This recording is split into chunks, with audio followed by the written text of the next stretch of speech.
Ok, xin chào các bạn quay trở lại với kênh của Rock S2P nha. Và gần đây thì mình thấy có nhiều bạn đó là đang đặt ra câu hỏi cho mình. Đó là làm thế nào để các bạn có thể xây dựng được một cái nick đánh chuyên kỵ từ đầu tới cuối game. Từ lúc mà các bạn mới chơi đến khi mà các bạn tới cái giai đoạn chơi khoảng 1000 ngày giống như mình sẽ gọi là cuối game đi. Thì cần phải lên những con tướng nào, đó những con tướng nào để các bạn không bị thọt để đánh overfill tốt. Thì trong video này mình sẽ chia sẻ với các bạn về cái lối chơi chuyên kỵ cũng như là cảm nghĩ của mình về những người chơi chuyên kỵ trong năm 2022. Liệu chơi chuyên kỵ nó có tốt không? Liệu chơi chuyên kỵ nó có phù hợp với những người chơi nạp ít hoặc thậm chí là không nạp tiền hay không? Hiện tại trong tựa game Rise Kingdom thì khi mà các bạn tích vào cái ô huyền thoại và sử thi cũng như thêm cái tích kỵ binh này, cái này rất là hay, thì các bạn có thể thấy là toàn bộ số lượng tướng kỵ đang có ở trong game. Nếu mà các bạn mới chơi ấy, thì số lượng tướng này nó sẽ ít hơn của mình rất là nhiều, bởi vì mình đã bước qua map chinh phạt rồi. Còn các bạn mới chơi thì cái bể tướng của các bạn ấy trông rất là ít nha.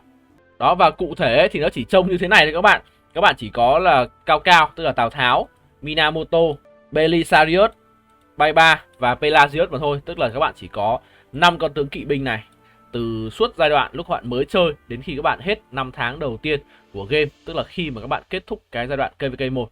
Thì với 5 con tướng này thì giai đoạn đầu game các bạn nên đầu tư vào vị tướng nào? Đối với 3 vị tướng tím thì các bạn có thể thấy đó là mình đã lựa chọn đầu tư vào Bay 3 cũng như là Belisarius, chứ mình không quyết định là đầu tư vào con Pelagius nha mọi người. Lý do rất là đơn giản thôi các bạn. Ba tướng tím này thì ở cái giai đoạn KVK 1 đấy các bạn có thể đánh rất là tốt nha, không có vấn đề gì. Tuy nhiên càng về sau thì giá trị sử dụng của con Pelagius này nó càng ít đi nha mọi người. Nó không thật sự mạnh mẽ, nó cũng không có đánh lan. Nó chỉ đơn giản là một vị tướng kỵ binh gây sát thương một mục tiêu. Và với tính chất của một vị tướng tím ấy, thì về sau nó cũng rất là mỏng manh nha. Khi nó cộng chỉ số cũng không thật sự cao. Khả năng hồi máu và gây sát thương con này nếu mà về sau các bạn so với tướng cam thì nó rất là thấp. Đổi lại thì con Bay 3 ở giai đoạn KVK 1 và cả mãi về sau, đây vẫn là một vị tướng rất là ok với khả năng đánh lan 5 mục tiêu, hệ số sát thương là 1000. Hiện tại những vị tướng đánh lan 5 mục tiêu trong game rất là hiếm nha mọi người, và Bay 3 là một trong những vị tướng tím có khả năng làm được điều đó. Đồng thời thì nó còn có thêm cái hiệu ứng là giảm tốc độ chạy của đối phương đi 50% nữa, cũng rất là có lợi. Nên là Bay 3 các bạn có thể đánh từ đầu đến cuối game được nha. Khi mà các bạn chưa có những vị tướng cam để thay vào đội hình thì Bay 3 vẫn là một vị tướng đi phụ rất là tốt. Còn Belisarius thì khác với Bay 3. Vị tướng này thì lại hoàn toàn không có cái khả năng đánh lan. Tuy nhiên thì trong số 3 con kỵ tím thì con Belisarius nó sẽ là con chạy nhanh nhất nhờ vào cái bảng tài năng linh động. Thì với cái bảng tài năng linh động này, các bạn có thể cộng những cái điểm tài năng giúp cho vị tướng này chạy nhanh hơn. Đồng thời đây cũng là một vị tướng có nhánh vàng là nhánh giữ gìn hòa bình, giúp cho các bạn có thể đánh man rợ được bằng con Bailey này. Vậy nên đa số các bạn sẽ nâng Bailey ở giai đoạn đầu tiên để các bạn đi đánh man rợ là một. Thứ hai, đó là các bạn sẽ làm những cái việc như là móc mỏ và nhặt những cái cục đá cổ ngữ. Thì móc mỏ nghĩa là các bạn sẽ tấn công những cái mỏ tài nguyên của đối phương. Thì với việc những cái mỏ tài nguyên đối phương chỉ farm bằng xe thôi thì đối phương rất là yếu, và với khả năng mà dứt điểm đối phương thì con Bailey của chúng ta sẽ được tăng tốc độ chạy thêm 50% trong 10 giây, gọi là chạy té khói rồi anh em, là gần như các bạn móc mỏ xong các bạn chạy là đối phương sẽ không thể đuổi được. Nên là Bailey sẽ là một cái lựa chọn cũng được đa số anh em lựa chọn ở giai đoạn KVK 1. Như vậy thì với ba con tướng tím ấy các bạn sẽ thường chọn đó là Bay 3 và Bailey, bởi vì cái mục đích sử dụng từ đầu đến cuối game nó đều tốt cả nha mọi người. Con Bailey này về sau các bạn vẫn dùng được vào cái việc nhặt đá cổ ngữ và móc mỏ nhá. Còn Pelagius thì KVK 1 đánh cũng ok, nhưng mà từ K2 trở về sau thì nó yếu rất là nhiều, nên các bạn có thể lựa chọn đó là Bay 3 và Bailey mà thôi. Cũng ở giai đoạn KVK 1 thì các bạn sẽ có hai con tướng cam nữa, đó là con Minamoto và con Tào Tháo. Và đây có thể nói là một điểm yếu của những vị tướng kỵ binh ở giai đoạn đầu, đặc biệt đó là những người chơi mà các bạn không nạp tiền, các bạn chơi kỵ rất là thọt. Bởi vì sao? Bởi vì con Minamoto này các bạn bắt buộc phải nạp tiền thì mới sở hữu được vị tướng này. Và các bạn có thể mua tượng của Minamoto dựa trên những cái gói VIP. Tối đa các bạn sẽ mua ở gói VIP 9 và tối thiểu thì các bạn sẽ mua ở gói VIP 0. Thì tổng giá trị của con Mina nếu mà các bạn muốn max skill nó sẽ rơi vào là 4.322.000 với tất cả những gói VIP từ gói VIP 0 lên VIP 9 nha mọi người. Đó là tổng cộng số tiền đó các bạn sẽ phải mất là 4.322. Mọi khi thì mình hay nói là 5 triệu đó, nhưng thực tế thì chỉ là 4.322 đấy các bạn. Và nó có thể rẻ hơn nữa nếu như các bạn nạp qua cái cổng web Gamota, thì có những cái đợt nó có khuyến mãi 5% ấy, các bạn sẽ được tiết kiệm thêm một ít nữa. Giá trị sử dụng của Mina này cũng rất là cao nha. Và có thể các bạn nghĩ rằng 4 triệu 3 nó là một con số rất là lớn, nhưng thực ra đây lại là vị tướng cam rẻ nhất trong game này các bạn. Đây là một vị tướng cam mà các bạn có thể lên được bằng tiền. Nếu mà các bạn so với những vị tướng cam khác ấy, các bạn không thể nào bỏ ra 4 triệu 3 để các bạn mắc được. Nếu như mà những vị tướng cam khác mà có thể bỏ ra 5 triệu mắc được luôn nhá, thì mình chắc chắn với các bạn luôn là người ta sẽ lên hết. Nhưng mà chỉ có duy nhất con Mina này là có tướng kỵ binh mà các bạn có thể bỏ tiền để max skill thôi. Và nó là một lựa chọn xứng đáng nha mọi người. Đối với mình, nếu các bạn là một người chơi có điều kiện và các bạn có nạp tiền thì các bạn nên nạp Mina. Hiện tại khi mà ở map bảo tàng ấy, các bạn sẽ có thêm cái búp bảo tàng có Mina nữa. Chỉ những bạn nào mà đánh hết map KVK3 các bạn mới có búp này nhá. Sẽ được cộng tới 20% phòng thủ kỵ binh và 25% tấn công kỵ binh. Tổng cộng là tới 45 chỉ số cho kỵ, cực kỳ nhiều nha anh em. Một cái vũ khí KVK ấy, các bạn chỉ được cộng có 25% chỉ số cho kỵ binh mà thôi. Mà riêng cái búp bảo tàng của Mina ấy, nó cộng tới 45% rồi. Nên là Mina hiện tại vẫn là một lựa chọn ok nếu các bạn là những người chơi mới. Các bạn có thể là mới vào game, các bạn có thể đánh K2, thậm chí là qua K3 rồi, nhưng các bạn có điều kiện, có đủ tài chính khoảng 4 triệu 322 ngàn để các bạn mắc Mina thì mình nghĩ các bạn nên lên. Còn ngược lại, nếu các bạn là những người chơi mà không nạp tiền thì chắc chắn con này các bạn không lên rồi. Hoặc nếu các bạn nạp ít thì các bạn có thể nạp con Mina với cái bức skill đó là 5511. Đối với một con Mina 5511 thì các bạn sẽ phải mất tầm khoảng hơn 500 ngàn đó. Các bạn có thể cân đối để mua trong những gói VIP làm sao cho đủ 190 tượng nhá. Với số lượng tượng như vậy là các bạn đã có thể lên được mức skill là 5511 cho con Minamoto rồi. Và với con Mina với cái mức skill như vậy thì mình tin chắc là nó sẽ tốt hơn cả 3 vị tướng tím kia nha. Khi mà nó sẽ có cái khả năng gây sát thương tốt hơn này. Đặc biệt là nó có cái tốc độ chạy của kỵ binh 10%. Cả 3 vị tướng tím kia nhá, không có một vị tướng tím nào có khả năng tăng tốc độ chạy kỵ binh. Còn Bailey ấy, thì các bạn phải dứt điểm xong mới tăng tốc độ chạy. Nên là con Mina này khi các bạn lên 5511 là tốt hơn cả 3 vị tướng tím kia rồi. Như vậy thì đây chỉ là một lựa chọn mà mang tính chất gọi là tùy chọn thôi. Bạn nào thích có tiền thì lên, còn không thì chúng ta cũng không quan tâm đến Mina. Ví dụ như mình đi, mình cũng không có lên con Mina này các bạn. Tiếp theo ở KVK1 các bạn sẽ có con Tào Tháo. Thì có rất nhiều bạn hỏi mình là Tào Tháo có dùng được không? Câu trả lời là có nha các bạn. Nếu mà KVK1 các bạn có Tào Tháo mắc cái skill 1 này thì đây là một vị tướng rất là ok để các bạn đánh nhau và móc mỏ ở giai đoạn đầu game. Hệ số sát thương 1004. Như mình đã nói, vốn dĩ nó đã cao hơn con Pelagius rất là nhiều rồi. Nên là với việc các bạn có một con Tào Tháo 5111 tức là max skill 1 ở giai đoạn KVK1 ấy, điều này khá là dễ. Các bạn chỉ cần 50 tượng Tào Tháo thôi là các bạn đã mắc được cái skill 1 của vị tướng này rồi. Thì với một con Tào Tháo 5111 ấy, các bạn có thể đánh được rất là tốt. Các bạn có thể cho là bài 3 này kẹp với Tào Tháo hoặc là con Bailey kẹp Tào Tháo đều ok nha. Và với con Tào Tháo như vậy thì mình nghĩ các bạn không nên cho Tào Tháo lên cấp 60. Các bạn chỉ cần mở khóa nó lên 4 skill bằng cái mẹo đó là cấp 10. Mở khóa 4 skill mà mình đã chỉ các bạn rất là nhiều ấy, là các bạn đã đủ để xài Tào Tháo ở cái đoạn đầu game rồi. Và nếu mà các bạn là những người chơi chuyên kỵ ấy, mình nghĩ các bạn nên đầu tư vào con G ở giai đoạn KVK 1-2 nha. Con tướng này thì khoảng 100 ngày là các bạn sẽ có vòng quay. Và đây là một con tướng tuy nó không phải là tướng kỵ nhưng mà mình nghĩ các bạn nên đầu tư. Cái giá trị sử dụng của Di Song Di nó rất là lớn, kể cả các bạn sử dụng để farm này, để đánh nhau. Và về sau nếu ở trong những trường hợp các bạn thủ nhà ấy, các bạn cũng cần con Di Song Di này để các bạn đép nhà nữa. Khả năng bắn vòng tròn và gây sát thương kỹ năng rất là tốt, giúp cho vị tướng này cũng có thể thủ nhà tốt. Kỵ binh hiện tại các bạn chỉ có duy nhất một vị tướng đép nhà mà thôi. Vậy nên việc có Di Song Di các bạn kết hợp với cái vị tướng kỵ binh đó thì có thể giúp các bạn thủ chính cái thành phố của bạn về sau. Như vậy ở giai đoạn KVK1 thì thường các bạn sẽ chỉ đánh 2 đạo mà thôi. Nếu các bạn không có quá nhiều lính thì với 2 đạo mà các bạn cắn búp 50% ấy là các bạn đã cần tới 600.000 T4 kỵ rồi để các bạn thể đánh tốt 2 đạo. Thì đạo đầu tiên nếu mà các bạn có Mina 60 các bạn có thể sử dụng đó là Mina Di Song Di. Đạo thứ hai các bạn có thể sử dụng đó là Bay 3 và Belisarius hoặc là Bay 3 với cao cao nha. Đối với những con tướng mà có nhánh xanh là linh động ấy, thì các bạn không nên cho đi chính. Các bạn ưu tiên cho những con tướng mà có nhánh xanh kỹ năng các bạn cho đi chính, ví dụ như là Minamoto, Bay 3 hoặc là Pelagius đi chính là ok. Như vậy thì các bạn sẽ có 2 đạo để đánh tốt ở KVK1. Khi mà các bạn đã kết thúc map KVK1 là lúc này hệ thống sẽ mở khóa cho các bạn thêm 2 con tướng kỵ binh nữa. Thứ nhất đó là con Thành Cát Tư Hãn hay chúng ta hay gọi là con Khan Béo. Và thứ hai đó là con Saladin. Thì trong hai vị tướng này chắc chắn Saladin sẽ là cái lựa chọn mà các bạn muốn hướng tới rồi. Đó, Saladin với khả năng gây sát thương một mục tiêu và giảm hiệu ứng chữa lành, giảm hiệu ứng hồi máu rất là tốt. Hiệu ứng chữa lành giảm tới 40%. Đây có thể nói chính là quốc tướng của kỵ binh nha mọi người. Sở hữu từ sớm, kẹp với ai cũng được, và gần như là một vị tướng mà không một người chơi kỵ binh nào mà không lên cả. Và cái lý do mà Saladin được sử dụng nhiều đến như vậy, kể cả ở cuối game ấy, tới từ cái skill 3.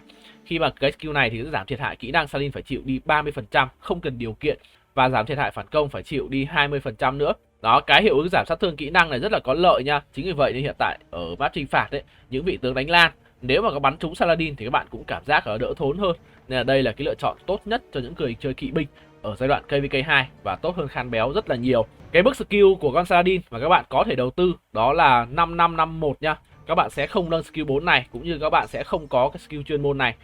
Thì với việc mà các bạn không mắc Saladin, các bạn sẽ chỉ mất đi 300 hệ số sát thương và một ít cái hiệu ứng giảm tốc độ chạy cũng như là giảm hiệu ứng chữa lành của đối phương. Cái hiệu ứng này mình thấy là không nhiều lắm.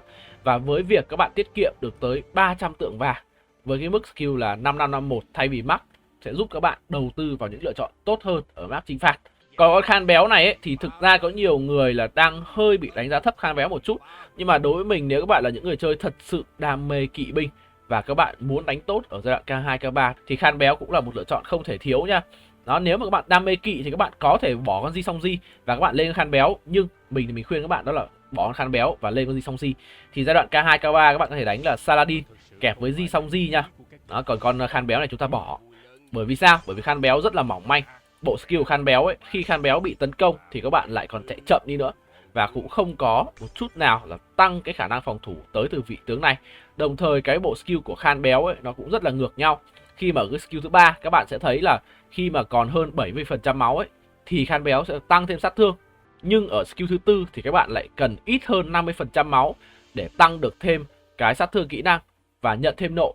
Như vậy là hai cái skill của Khan Béo ấy vốn dĩ nó đã tương khắc với nhau rồi. Các bạn không thể nào kích hoạt được cả hai skill này trong cùng một lần đánh nhau cả, bởi vì không thể nào các bạn vừa có nhiều hơn 70% máu và các bạn lại vừa có ít hơn 50% máu cả.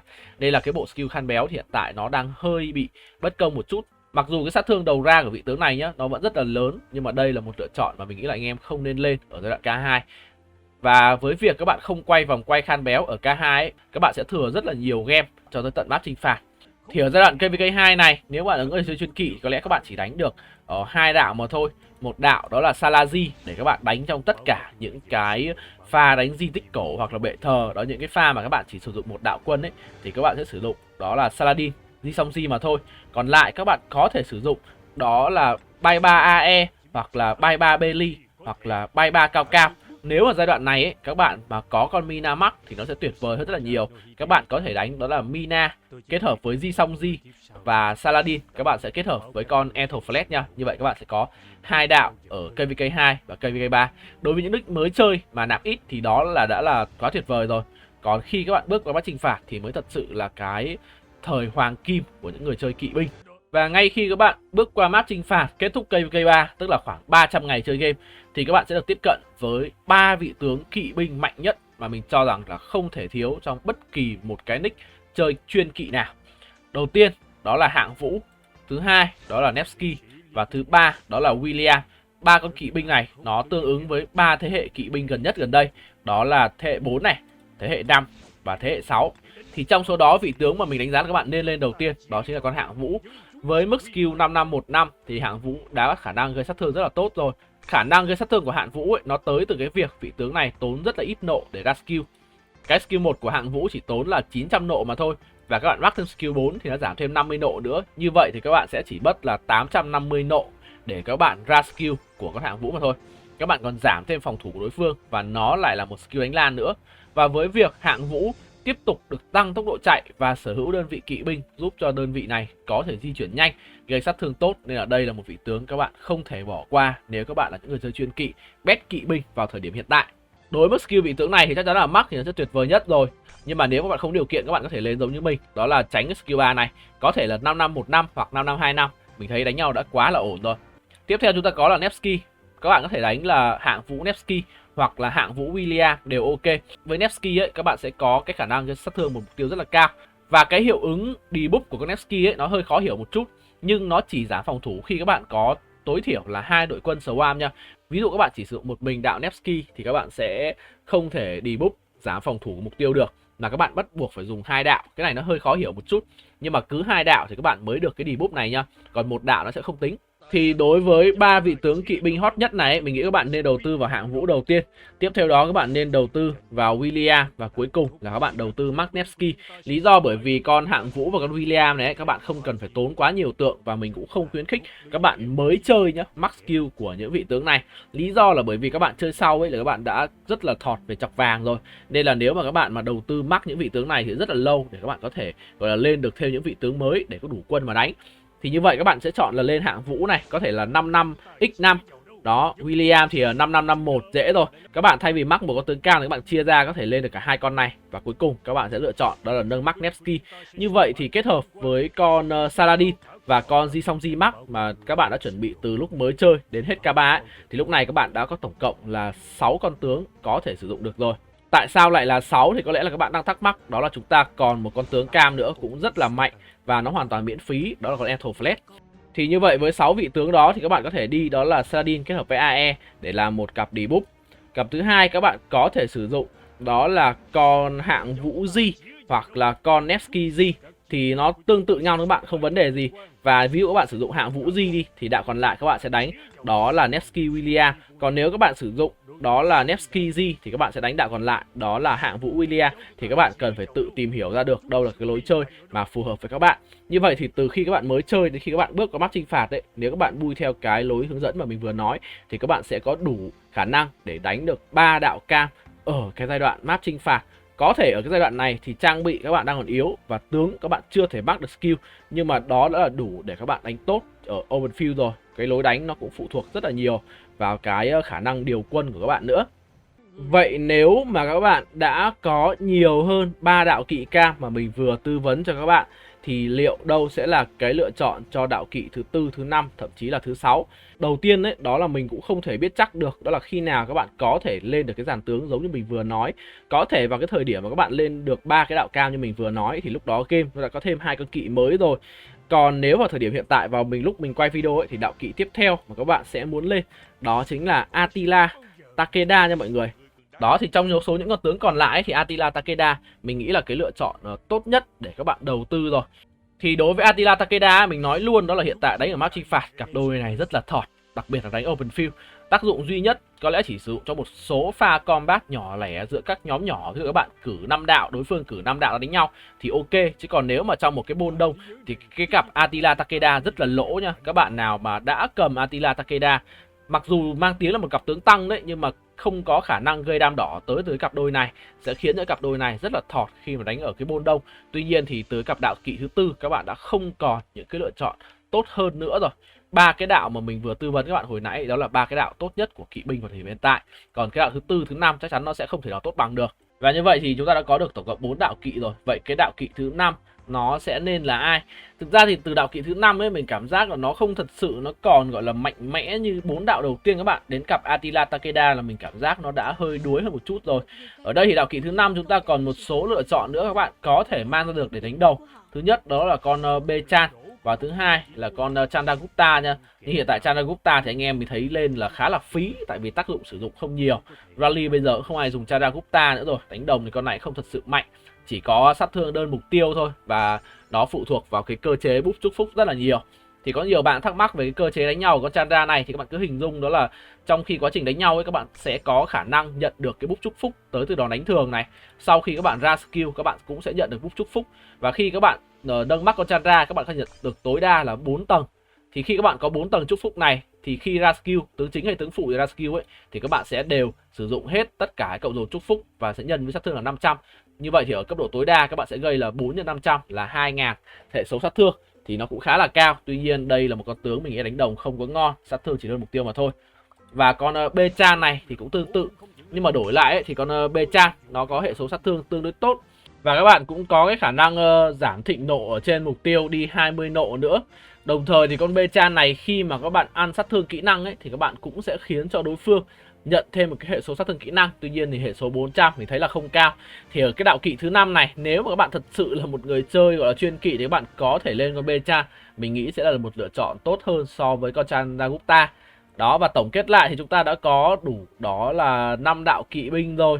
Thì đối với mình hiện tại lối chơi kỵ binh ở năm 2022 có lẽ là lối chơi mạnh mẽ nhất. Thứ nhất là kỵ binh bây giờ chạy rất là nhanh. Thứ hai, đó là tất cả những vị tướng kỵ binh hiện tại gây sát thương đều rất là cao và họ cũng không còn mỏng manh nữa. Những vị tướng kỵ binh thế hệ đầu các bạn có thể thấy như là Mina này, Cao Cao và Khan Béo thì đều rất là mỏng. Đó, gây sát thương cao, mỏng, chạy nhanh. Thì hiện tại thì họ không còn mỏng nữa anh em. Những con kỵ bây giờ với sự xuất hiện của con William này cũng giúp cho cái đạo kỵ các bạn trâu lên rất là nhiều rồi. Và video hướng dẫn bui một cái nick chuyên kỵ ở năm 2022 của mình đến đây là kết thúc rồi. Thì đối với cái video này mình sẽ chỉ hướng dẫn các bạn cách bui từ lúc mới chơi tới tận lúc end game.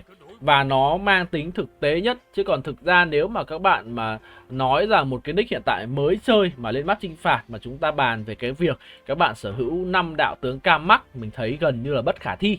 Đó, đối với một nick cũng có gọi là chơi cũng lâu, cũng có thâm niên giống như mình đi, gần được 1000 ngày rồi, hiện tại vẫn chưa thể nào đủ. Đó là 5 đạo tướng cam. Đó, mắc hết skill và trang bị ấy thì vẫn đang còn xài đồ tím. Thì hiện tại mình nghĩ là chúng ta cũng nên bui một cái nick thực tế một chút. Đó, chúng ta chấp nhận sử dụng những vị tướng, ví dụ như là con Hạng Vũ chỉ là 5525 thôi, hoặc là con William thì 5551. Saladin thì chúng ta cũng chỉ lên là 5551 để chúng ta tiết kiệm và chúng ta có thể có được những cái đạo tướng nó tốt nhất nha. Và nếu các bạn có bất kỳ một thắc mắc nào cũng như các bạn có yêu cầu làm những video hướng dẫn tiếp theo về cái chủ đề gì thì các bạn có thể bình luận phía bên dưới để Rock F2P chia sẻ với các bạn ở những video sau. Hẹn gặp lại tất cả các bạn ở những video tiếp theo. Bye bye.